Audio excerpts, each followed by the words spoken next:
Now I'd like to welcome on stage a special guest. Gavin and I, we know each other for a long time. We were colleagues. We've been sitting here under the grill of analysts. And for me, it's a great pleasure to welcome Gavin. First of all, he's a good friend, a good colleague. And also for me, Gavin represents the new generation of CEO. You know, you have usually the telco background guys who thinks the network is core and everything is around the network. And Gavin, for me, is what I call the 2.0 CEO. He thinks about customer, the brand, the offers. His background is also retail, Procter & Gamble and Telewest, who became Virgin. And I'm very pleased to welcome Gavin on the stage. And he's done a fantastic job in turning BT, a sleeping beauty, in a great company. And the only regret I have, Gavin, I sold my stock too early. So, so please welcome Gavin. We'll do the conversation with us.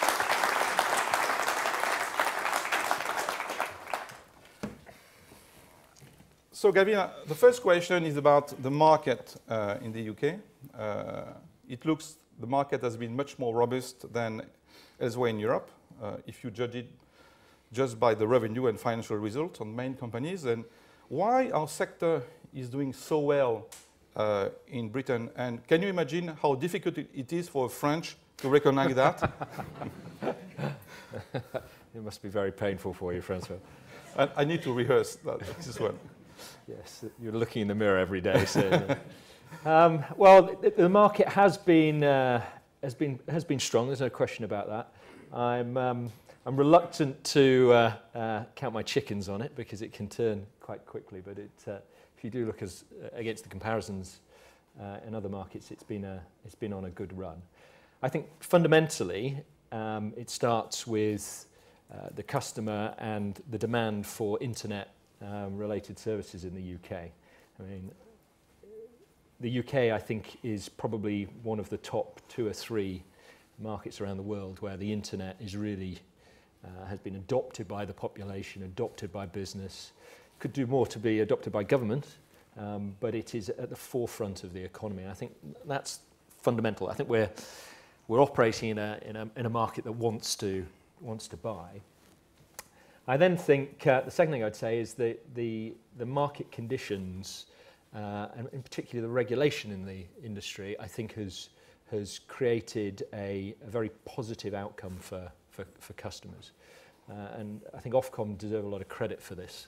You know, in focusing regulation around economic bottlenecks, and in particular the network that BT owns and operates through Openreach, and really taking the rest of the market and trying to remove regulation and liberalise it, that has created a set of conditions that attract innovation, investment, choice. There are over 100 customers using the Openreach network, for example. And French entrepreneur as well. Indeed. It's bleeding. But it's meant that prices have remained amongst the lowest at a wholesale level and at a retail level, amongst the lowest across Europe. And interestingly, significantly lower than the US, which is always an interesting comparison for, I think, both of us, where we're used to, you know, going to the US and seeing things that are generally a lot cheaper than they are in Western Europe. So, you know, I think in focusing regulation only where it's necessary and allowing the market to innovate and invest, I think we've got the right market structure and we've got the right type of regulation to succeed. Yeah, I've been always amazed how good was the relationship with Ofcom and how constructive it was when I see the other country. We'll come back on this pricing issue later on, but you plan to buy EE, and do you think it's a signal for consolidation in Europe? First in the UK and in Europe and in the world, how do you view that? I think there is the scope to consolidate in Europe. There are over 400 operators, I think, and I think many people, and myself included, look and say, well, actually, the market and the industry needs investment, and for that we need scale, and we need to try and remove some of the unnecessary complexities that exist within the market structure, and try and create some more critical mass. So in that respect, yes. My caveat is this, though, which is the UK was the outlier in terms of market structure. We were the only market in Europe, and in many cases, I think you could almost say that around the world, where there is no operator that had both fixed and wireless assets. And certainly if you look across members in your community, François, you know, every market has the structure where there's at least one operator, and in many cases in France, everybody has a mixture of fixed and mobile assets. So all we're doing is we're catching up with the rest of the world. We're putting two parts of the network back together again, because of course BT used to have a wireless arm, Cellnet, and as part of a restructuring in 2001 was, you know, certainly according to company folklore, forced to spin it off. And so finding the right moment to come back together and to create a network that, you know, can create the scale, but also fundamentally meets the needs of its customers as they consume more and more data. That's what we're trying to create here.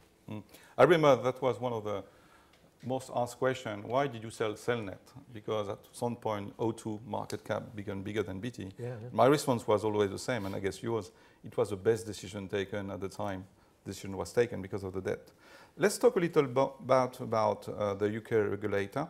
There is a review going on the digital communication. As CEO of BT, what do you hope should come out of this review? Well, the first point to make is this is a review that's expected. It's part of the normal cycle that Ofcom operate under. It's 10 years since the telecoms strategic review last took place, and the undertakings were agreed. And so it is completely reasonable, I think, and indeed it's a sign, it's a very healthy discussion to have at this point. Are the undertakings still fit for purpose? And more broadly, what is the right regulation for the industry as a whole, taking into account the changes that have happened around mobile, around data consumption, around content and pay TV as bundling has become more and more important? How do you take account of the over-the-top operators that are coming in and sitting on the network and creating services that customers want, but also consuming huge amounts of bandwidth? So it's a very live debate, and one that we want to play a role in. The most important thing for me is that we create a level playing field where BT can operate and others can operate in a way that is fair and equivalent, so that, you know, ultimately we only provide regulation, or regulation is only in parts of the value chain where it really needs to be, and that it is applied on an equivalent basis to everybody. So we would argue there are some certain parts of the market at the moment where there is a dominant player, pay TV, that does not have the same expectations around and restrictions that BT has to operate on. And when customers are increasingly buying bundles, it becomes extremely blurred, the difference between, you know, a pay TV-led bundle and a telco-led bundle. So creating a level playing field is key. Not, as we would say, throw the baby out with the bathwater. What's happened in the UK in the last 10 years is the envy of many markets around the world, many governments around the world. They look at the choice, they look at the price, they look at the adoption of the internet, and say, well, you know, that has all been done largely with private money. How can we mirror that? How can we create that in our own market? So you'll remember this from our time together. I was down in Australia last week, and Australia went a different route. They back in 2009. They went predominantly, in the first place, to an FTTP model for the rollout of superfast broadband, and they split Telstra into two effectively. You know, fast forward 6 years, and both, you know, the government and NBN, which is the business being set up to roll out fibre, are very keen to learn from all our experience in the UK and want to replicate much of what we've done here. And I think it's just one example of, actually, there's an awful lot that has worked extremely well. You know, change for change's sake is not necessarily the right thing to do. And then the final thing I would say is, I really hope we use this as an opportunity to remove unnecessary regulation where the world has moved on. So, you know, at a broad level, the EU framework, which was introduced in 2010, I believe, or 2009, provides enough regulation, sufficient regulation, to do almost everything we've got in the undertakings today. So you know, this should be an opportunity to remove bureaucracy, remove regulation, and create an even more dynamic marketplace. One move what was very interesting into the pay TV, and in particular broadcasting sport. I know you love football, so why did you do this move? We had a lot of talks after the Olympics, I remember. Yeah. BT won, by the way, the infrastructure for Olympics. And you think that other telco will follow you because it was a huge investment and a big surprise in the conservative world of telco? Yeah, it's interesting you say that. I am a big football fan, as you know, but there's a part of my my passion for football died a little bit the day we got the rights, because I can no longer look at things purely through the eyes of a fan. And it's a business after. It is. Whisper it, and this is a secret. But I sometimes find myself hoping that Man U do well, so that actually they're part of the Champions League, which as a Liverpool fan is complete sacrilege, and would get me shot in certain parts of this country. But it was, I think it's fair to say, a bold move. It was certainly not a slam dunk. Why did we do it? We concluded that if the situation we faced at that time continued, our business would begin to suffer. So we'd made the investments in fibre. We were offering that to the industry on an equivalent basis, same price, same conditions, same terms for everybody. We were getting early traction with our own business units, particularly BT Consumer, but we wanted to try and drive that harder, and video, and particularly sport, we saw as a way of doing that. And that was just looking around the world at other markets and concluding how important it was. We found we were able to get access to most entertainment content, be that movies or broadcast channels, but we couldn't get access to sport, and sport was being dominated by Sky. We could get access to the second player, but the second player had a fraction of the rights, probably about 10% of the rights in the market. So we looked at that set of conditions and said, well, that wasn't palatable over the long term, because what Sky were doing, and credit to them, they were exploiting their strong market position.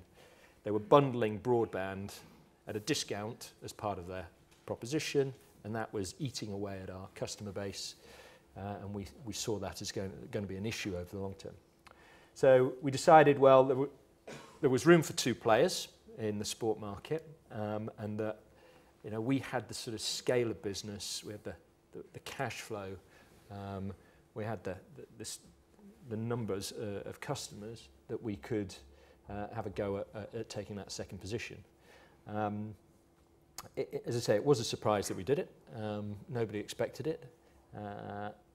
There was a lot of speculation at the time. It was all sorts of different players, B in Sport, for example. But and there were other people in the market at the time. But we were able to get a foothold in some rights, which was a thrilling experience, but I must admit I woke up the next morning with a metaphorical hangover.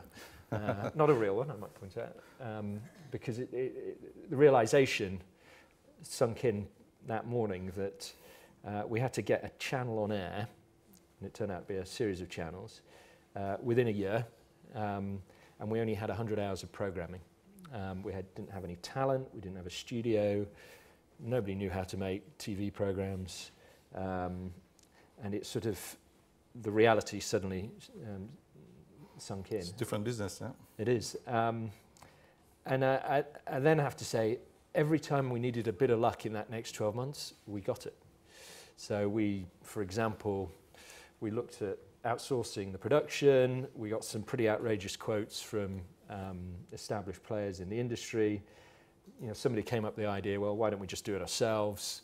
We hired a couple of people who knew what they were doing, and they said, well, I'll tell you what, why don't we build our own studio and let's build it in the Olympic Park, because we know it's got fantastic connectivity.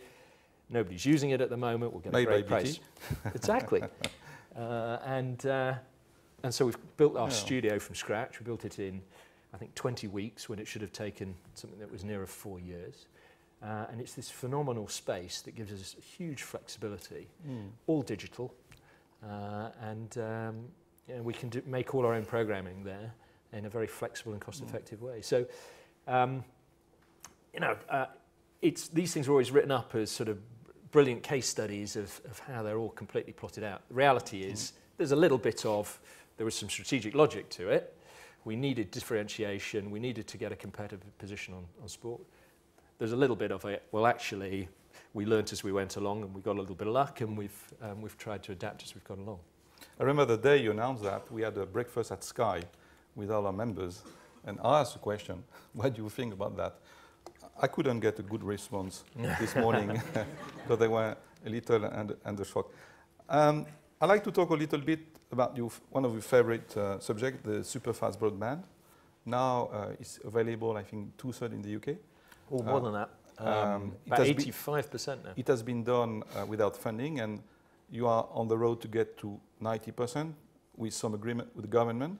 There is a lot of debate in Europe and some countries where how far should the government go? Is it a public utility? Is it a private utilities? What's your views about this public-private funding in the UK and Europe, and how far should it go? Well, we developed a business case for this and made the decision at a time when the company was probably at its weakest. So it was right in the heart of austerity. I think it was a bold decision for the board to make at the time, which was, we need to invest in fibre. The business case is pretty unproven, but we think it's going to be important. But it was a leap of faith. The economics were built on a take-up of 20%, ultimately a commercial model that made sense with a payback of 12 years on an end-to-end basis. And that gave you, if you did the math, about coverage of about 70% of the UK. But then there's a long tail of households and businesses that don't make sense from an economic basis on a purely commercial model, even if you push the assumptions. So I guess the question for the government was, we know the internet is important to the UK economy. We know it is a way of driving innovation, social mobility, improving the parts away from London in terms of the economy, getting better regional growth. How can we do that? And they had the foresight to say, well, actually, we recognise it's not going to happen by the market alone because the business case doesn't stack up. So they introduced a public procurement process. So it was not as though this money was simply given to BT. We had to win it. And the conditions are very difficult. They're challenging. Tight deadlines, very specific needs, 44 different contracts across the UK. And others bid for it and either withdrew in some cases or didn't win. So it wasn't, it was earned. It has allowed, I think, the coverage to go, ultimately we'll get to 95%, which I think will be good for the economy as a whole. And we're currently looking to see how we can get to 99% with the new government. But I think it makes sense if you want to say, how can we create an infrastructure that creates a knowledge economy, simplifies government, creates regional growth. Where are the things that a government can make an intervention? What will turn out to be ultimately, about 2 to 3 billion of government investment. This is a very smart way to spend your money. I think their own studies have shown for every pound they invest, it generates 20 pounds across the economy as a whole. So I'll tell you what, I'd take that. Can we quote you on this one? Yeah. for our colleagues? Well, you can quote the Prime Minister. We both met Commissioner Oettinger in Davos. He has a strong voice now. Yeah. He wants to give a big voice also in digital matters in Europe. What do you think ought to be the priorities for the Commission right now with the new dynamics that Commissioner Oettinger wants to introduce?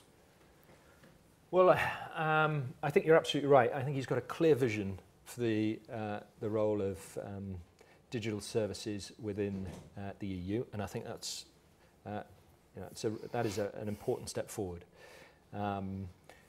Creating a strategy that allows Europe to flourish as a market and as a community, and to make ourselves more competitive against the US, against China, against India, all of which have different types of competitive advantage, I think is really, really important. And to do that, we've got to act as one, and we've got to create more scale and consistency, and to create competitive advantage, I think. Ensuring that the conditions are right and that we can consolidate in an appropriate way, I think is important.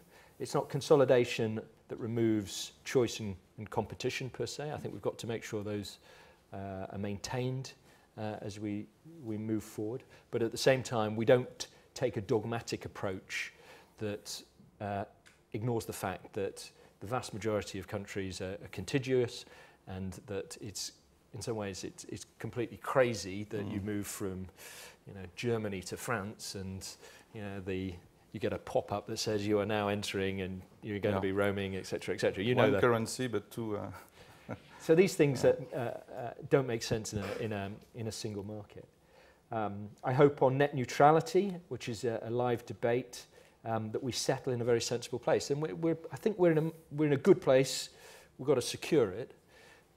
Our view, and a number of my colleagues from other telcos, I think, share this, is there needs to be certain aspects that are enshrined for everybody, access, certain basic quality of service experiences, definitions. But you've got to allow room for the market to innovate on top of that, so that you can create room for investment and innovation. It's as simple as that. And if we settle there, that would be good. What you don't want to do is settle where the US are in danger of settling. Not that I think it'll ever be implemented, but where the debate is at the moment, which is completely regulated, and there is no prioritization of any form. And that will just starve the market of investment, in my view. I think there's some other things he's looking at. Portability of content, I think, makes sense with some guidelines around it. The market doesn't need a single market for content, in my view. I think that would remove value from content owners. Because of the language as well. A language, and you wouldn't optimize it market by market. You can't say that the Premier League is as valuable in France as it is in the UK. It is, because this is the nicest football in Europe. So. I'm nice, no? But content owners should be allowed to optimize the value market by market, and I think that's very important. But at the same time, I think we need to recognize that when people are on holiday, for example, they can continue to watch their team without it being an illegal offence. One question is about the UK. You operate in one of the most Eurosceptic countries. There is a debate about having a referendum on whether the UK should leave the EU. What's your company's view on this? We believe, and we believe this very strongly, that the UK should remain in the EU. We should remain on the inside, being a positive catalyst for change, but we feel strongly that we need to be part of Europe. And this is a position that I've been quoted on. Mike Rake, our chairman, is quoted frequently on this. As the campaigning starts, I think you'll hear more and more businesses, particularly bigger businesses that operate across Europe, make this point. And the reason is very simple, Francois. It's about jobs, it's about growth, it's about investment. The risk to the UK is that investment that is needed to keep the growth story going will begin to move away from the UK, or at least stall if there's some sense that we're not going to be part of the single market. And the thought that we can in some way benefit from the single market by being on the outside, I think is lost on me. We will, as a country, we will still have to operate under the regulation that defines Europe, but have no influence on how that moves over time. So, I do believe that UK is better on the inside, being a pro-market, pro-competition agitator that tries to remove unnecessary regulation, promote investment, promote competition. And I think that's what many of our partners in Europe really want us to be. So, I'm hoping that the debate goes that way. When you look at the telcos in Europe, it's stagnation, flat or deflation sometimes. So lots of operators are struggling to find new business opportunity. You just mentioned the football, and congratulations, because it's a huge success. We have lots of discussion about IoT, Internet of Things, Internet of Objects, which is different, by the way. How do you see BT in this space, and do you want to be an active player? Do you want to work with partners? And because it's a sophisticated and advanced country in terms of digital, how do you see this taking off in the UK? Well, I think it's a nebulous vision at the moment, and I mean that as the definition of Internet of Things and Internet of Everything in many ways. I think it's yet to really crystallise around a few clear use cases and business cases in particular. I do think we will play a role in it, and indeed we have a number of test markets out there at the moment. For example, Milton Keynes in smart cities. We're doing a number of things there. But I would also say I don't think we are amongst the real innovators in this area, and it's an area that I think we will need to sharpen our pencil in going forward. So it's a call for startups in the room. Yeah, we're very, very open to, in all seriousness, working with anybody. We consider ourselves, at our heart, we're a retailer with a small r, one that wants to bring the best of applications and services from any market and partner or create a platform that others can benefit from and financially we can participate in. So I'm sure you will receive lots of emails on this one. Let's talk about the business outside the UK. BT is doing roughly 25% of its revenue. A large part of business is done in Europe, where there is some regulation. How does it go outside Europe in some part of the world where regulation is not as well sophisticated that we have here? Do you face battles, or how does it go? I mean, you make a very good point. It isn't reciprocal, is the punchline, and you experienced this, I think, firsthand yourself when you were running GS. Global services is a very important division for us. I think we've got a very strong offer We know there's market demand amongst a group of customers, particularly global multinationals, that want a multi-country and sometimes a multi-regional network-based solution. When we stick to that, we do well. There's no question about that. There are some parts in the world it's easier than others. The US is an example where it can be quite difficult, to be perfectly honest. And this isn't a BT issue I'm going to describe here, François. This is an issue for all challengers, I think, in the US market. The price of access to that last mile, so-called special access in the US, is not regulated.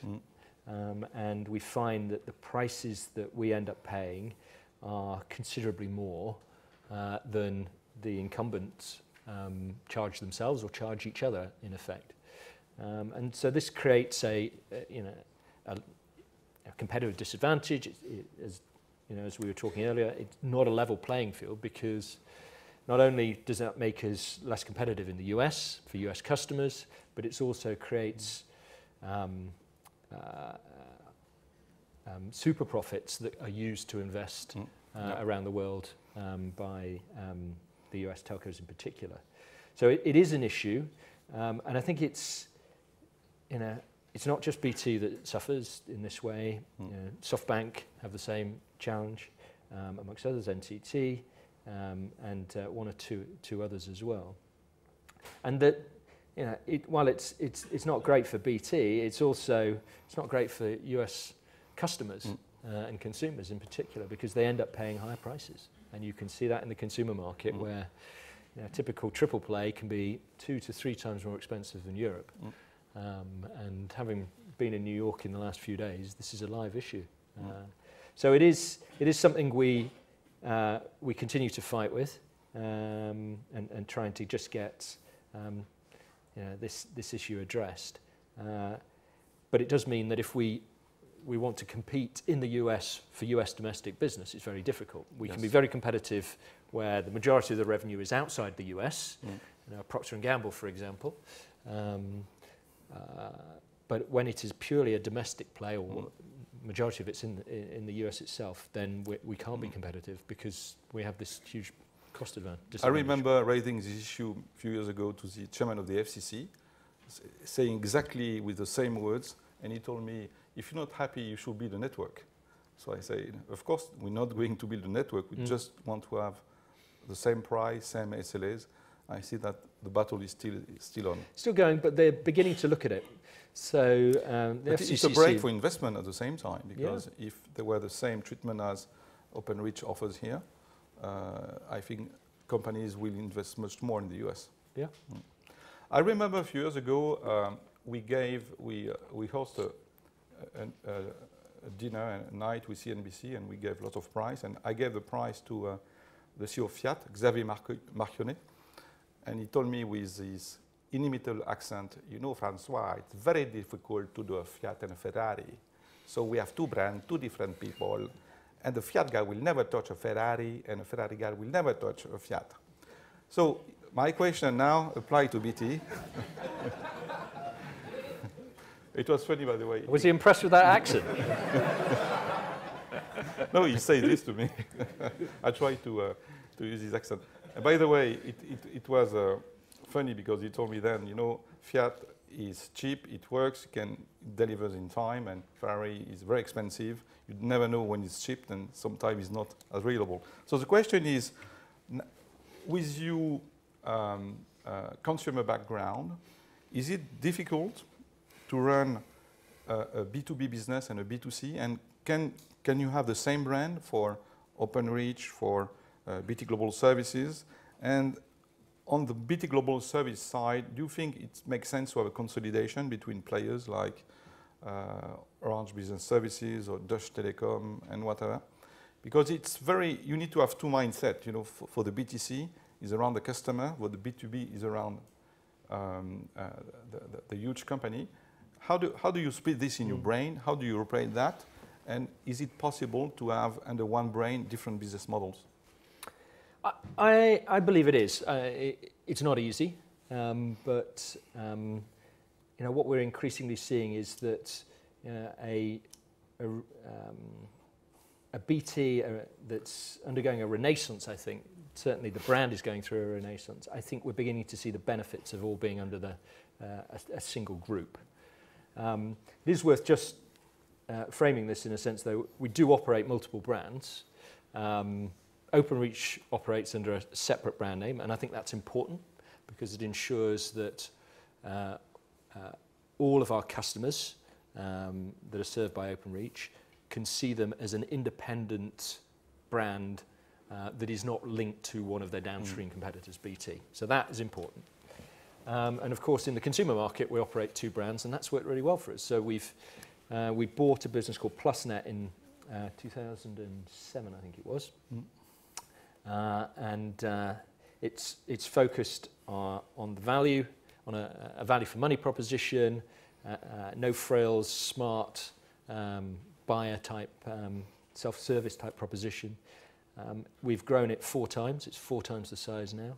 It works in a sort of pincer movement in the market with the BT brand, and that allows us to segment our customer base really well and not chase everything, chase the lower prices constantly with BT. It allows us to create the room to invest in things like sport and TV. So we do operate multiple brands in the consumer market.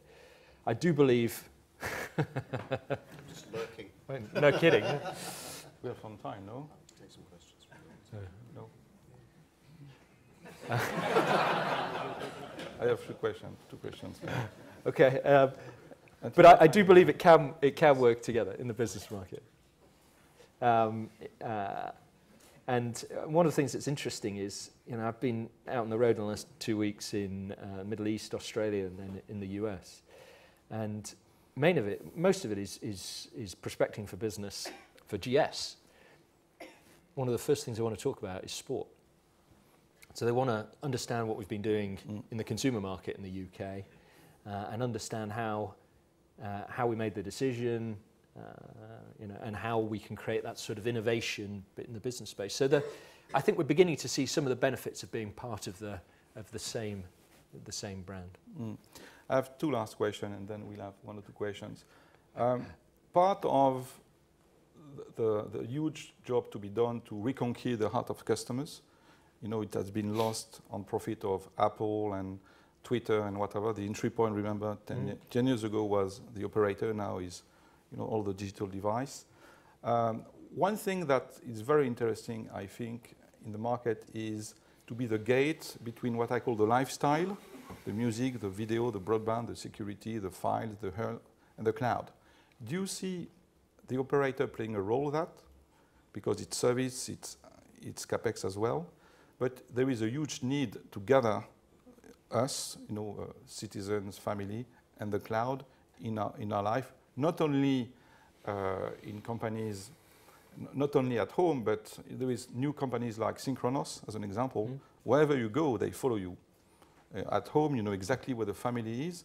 And nobody wants to take the lead right now on that. How do you see, is it something that would interest BT or the operators to be this link? I think we have a role to play in it, definitely. I mean, the challenge for operators is we operate in a market where if you do not continue to innovate, commoditization catches up very quickly. There is no product advantage that you can sustain for any length of time. Indeed, you don't want to, because you want the scale that comes from standards that operate and vendors that operate across multiple markets. So you have to continue to innovate around standard technology, trying to be towards the front end of its development and rollout, but innovate around the proposition, around service, around content, around bundling, and the applications and the role you play in the lives of your customer is absolutely pivotal to that. So, I think part of what we're trying to do here is just stay ahead of that bow wave of commoditization that naturally comes through our industry, and that you know, and the things we've been doing on sport is an example of that. So with respect to being the gateway and synchronizing with the cloud, we've got a number of services that leverage the capabilities of the cloud in the consumer space already. I do believe passionately that, you know, you can't expect to do them all. So the concept of a gatekeeper, I have some reservations about, in a sense of, you know, we do believe that the platforms that we operate should be open, and that we can encourage the best of the world to come to our customers, and we play a role in that through partnering. And an example of that, to some extent, is what we've been doing with Netflix, for example, where, you know, Netflix is embedded in our proposition, and we host it in our network, so we get a better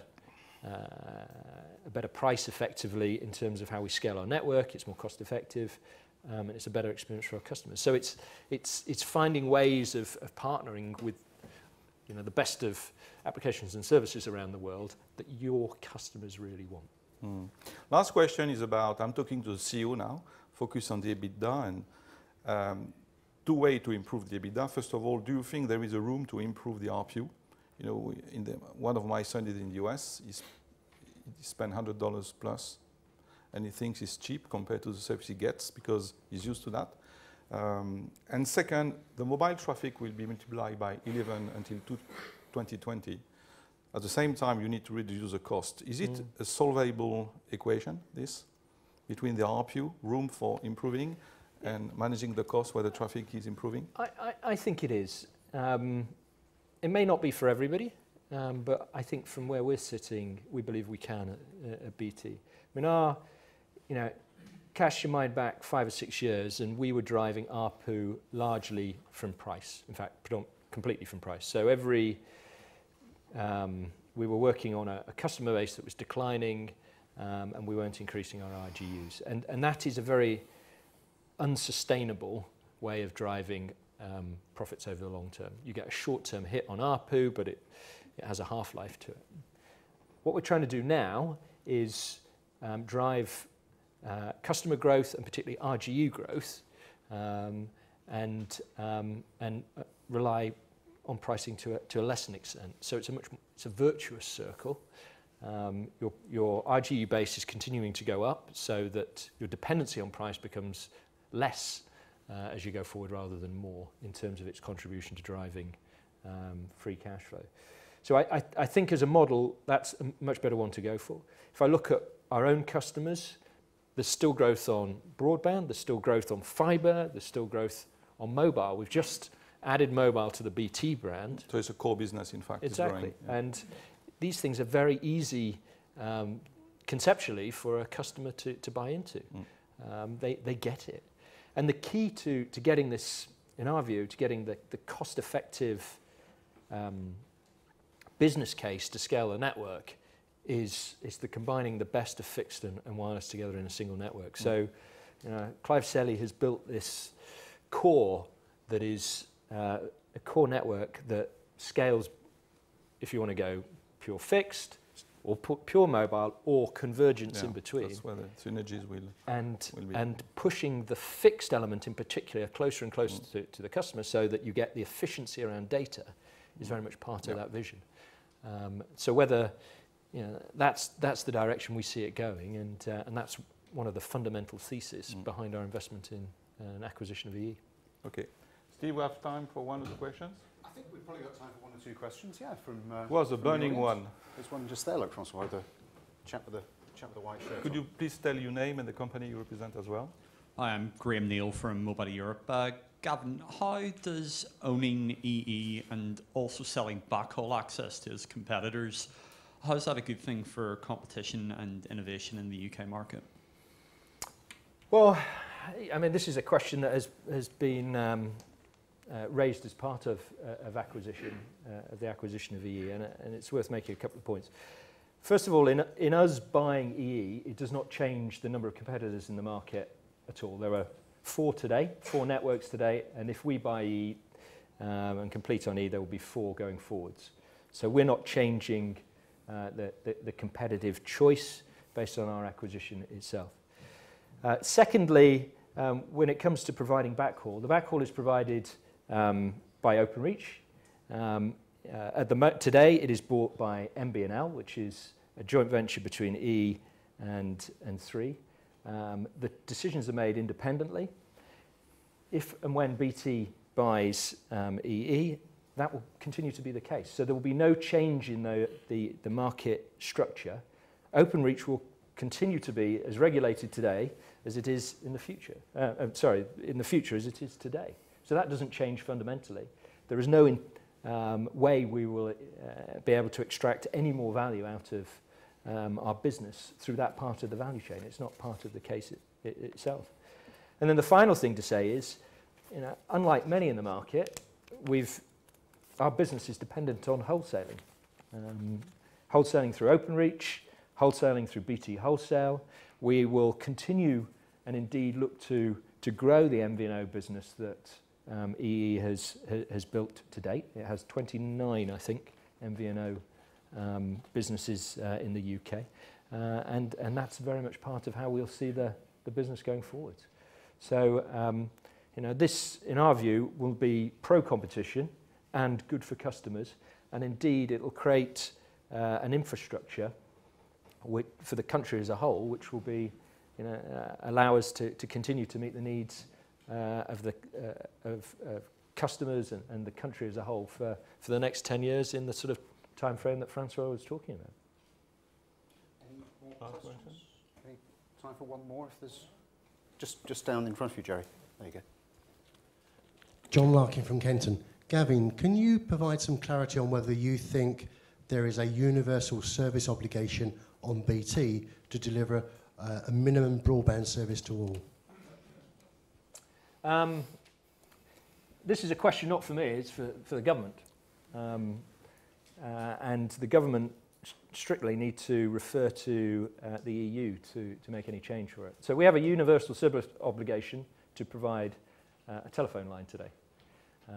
And that is enshrined in EU legislation, and it gets passed down to UK regulation on the back of that. If there is a desire to change that, the government need to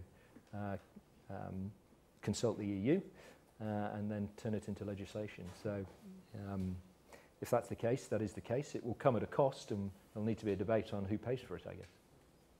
Okay. Gavin, any specific remarks, closing remarks you want to add before? Well, only thank you for inviting me. It's nice to be a guest in your own home. And I know you're pressed for time, but thank you for all joining today, and I look forward to hearing more about the debate later, and enjoy the rest of the day. Thank you. Fantastic. Very good.